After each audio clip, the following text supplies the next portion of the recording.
Hello everyone, and welcome to the Dice Commando YouTube channel. I'm Andrew, with you here as always. This is the Commando Cast, a video cast about all things Star Wars Destiny. This video and others like this one are possible thanks to viewers like you. Please show your support with a like and subscribe, and be sure to hit the bell notification icon so you don't miss any new videos. If you want to get involved with the channel, consider becoming a channel member. There are many benefits to channel membership, including access to our Discord, exclusive deck tech and strategy videos, and the opportunity to help create channel content. I want to sincerely thank all our channel members, as I truly couldn't do this without your support. You guys rock. Go Commando. Hello Destiny folks, welcome to the Commando Cast, and happy Friday. Thanks for joining me. So first off, I wanted to thank everybody for your patience in this week with the videos. We did the Star Wars Destiny in 2021 series, which was obviously geared towards newer players and bringing in new people, and I realized that the majority of you guys here those were dead videos to you for a certain portion. Obviously, I think it was value added to do that, and I know you guys support that. So I wanted to thank you for just hanging along and being here. But we are back to normal Destiny talk today, talking about Dark Reflections. Now I'm not specifically talking about this card in of itself and of its use. I mean, it's a pretty obvious use in today's meta. Instead, I want to talk about how a card like this that was, for the most part, kind of unplayable in its day and age, right? In Spark of Hope and Covert Missions, it was really kind of unplayable.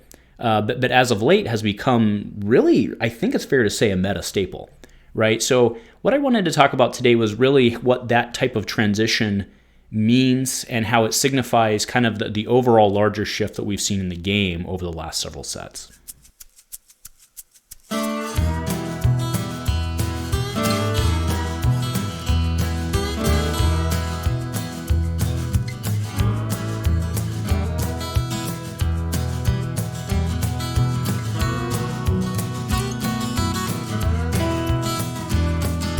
Hey folks, welcome back and happy Friday. So I actually had big aspirations and plans for some crazy intro with echoes and reflections and stuff, but I'm shooting this on Thursday night and this video is due up on Friday morning. So we're just gonna chalk up points to effort and go from there. So Dark Reflections it's definitely become a meta staple.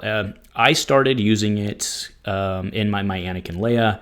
I know a couple other people had been using it few and far between, and then of course we saw Vika was running it to significant success with his Savage RDM Maul, Redemption Maul deck.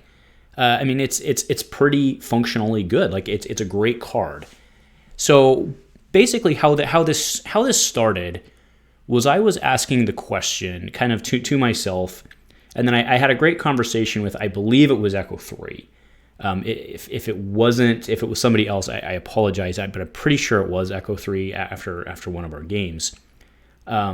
Basically, I was making that, we were talking about how good this card is, how it's become, very powerful. And I was like, where has this card been? And like I said, I've been asking myself too, but we were having the conversation. I said, where's this card been? Because Spark of Hope Yoda would have loved this card, right? And remember, that was back in the day when Dagger Mortis was a thing. Was the thing, right? So you could have very easily Yoda'd this for 2 3s and a +3. And the answer, the answer is pretty clear. First, was it just easy picking, keeping it out of the meta? And it may have been to a certain extent. But quite frankly, it just boils down to ramp, right? And it boils down to ramp in the form that we have it today. Meaning, binds has always been a thing, right? And people are still playing binds, but now people are playing binds and merchant, right? Or merchant and forbidden lore.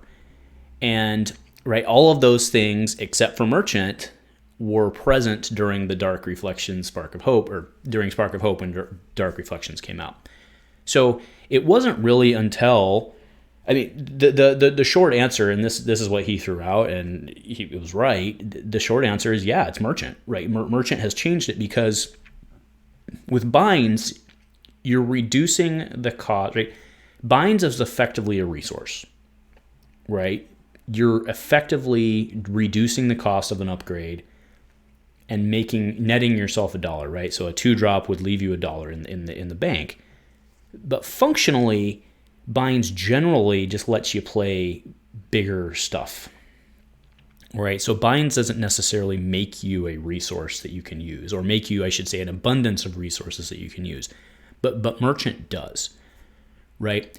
So I think that was the pin in the realization, was that, when merchant hit the table in covert missions, it functionally changed, quite frankly, everything in the game.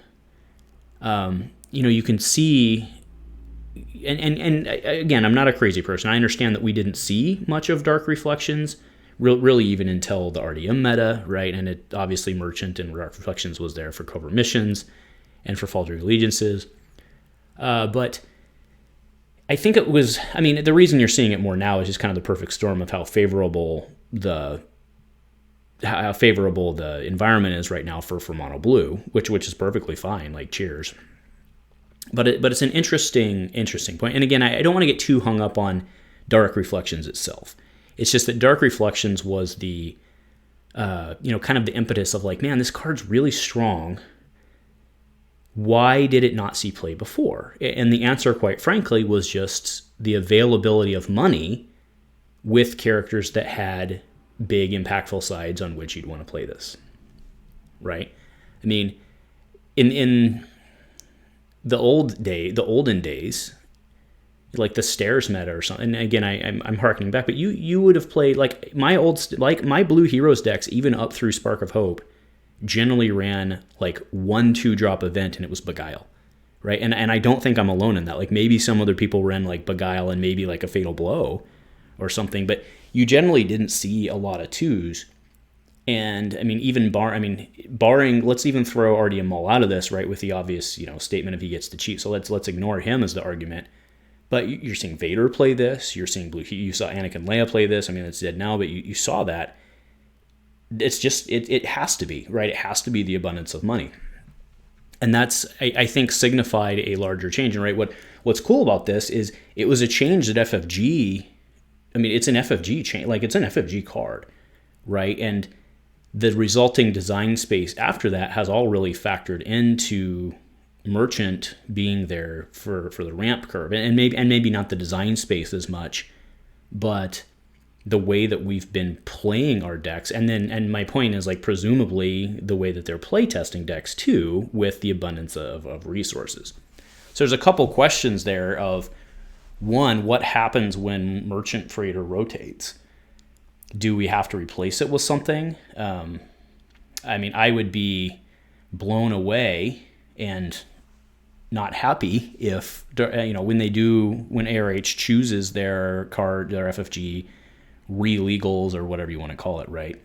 When they choose that card pool, if they do, I'm working under the assumption that they will do that because they kind of said they would. But I'm hoping that I'd be actually shocked if Merchant was one of those cards. I don't know. It's a very interesting statement to think about. So I'm very curious what you guys are thinking about. And again, don't get too hung up on Dark Reflections, but like I said, Dark Reflections is really just kind of a signpost of, I think, really that realization. And you know what? Maybe I'm several months behind. Like maybe some people have already had this realization, but it was, within it was basically the week after I think the conversation was a couple days after the mid-cycle tournament. And I was like, man, like Dark Reflections it won me games, and it was a dominant card. And it's not like I'm the only person that came up with this card that's like 5 sets old, right? Obviously Vika was on it too, and we've seen tons of people using it to the great effect, right? And that's the thing, is like, how can this card that's been basically useless for a long time suddenly become good? The answer is, of course, the meta shifted to it. But why did the meta shift to it, right? And the reason the meta shifted to it is because of how easy it is to get money, right? That's the answer. And it's not just how easy it is to ramp, it's how easy it is to actually get physical cash in your hand, right? So that's the takeaway. So, what's the point? Am I just rambling about something I learned? Yes. But what do we do about it from a learning standpoint, right? How can we change our decks or our play styles around that? And I think the answer kind of is already clear, right? You're seeing Headstrong, you're seeing Power of the Tribe, like all these 2 drops, like massively impactful. And like, I think if you go look, it would be interesting, and maybe we'll call on one of the Echo-based guys who do this because they love doing stuff like this and they do a great job with it. Go look. Actually, that would be cool, right? Go look at the cost curve of some of the top tier decks, right, through the ages, and look at the average cost of the card in their deck, right?